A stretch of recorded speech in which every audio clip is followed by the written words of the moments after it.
бүйрек деп атаймыз. Біздің жақта бүйрек дейді. Осындай бұрынғы заманнан келе жатқан тағам бүйрек деген.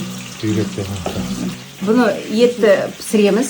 Ішіне ет, жүрек, бауыр, бүйрек сондайларды пісіріп аламыз бірінші.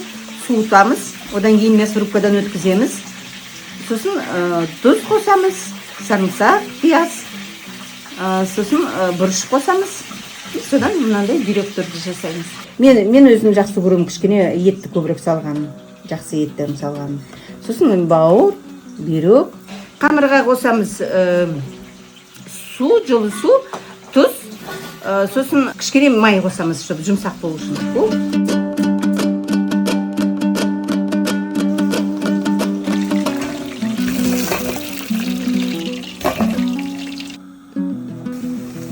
Сосын суығасын бүйрек, майын жұтып алсын деп, осылай неге салфетканың үстіне қойып саламыз, суытамыз.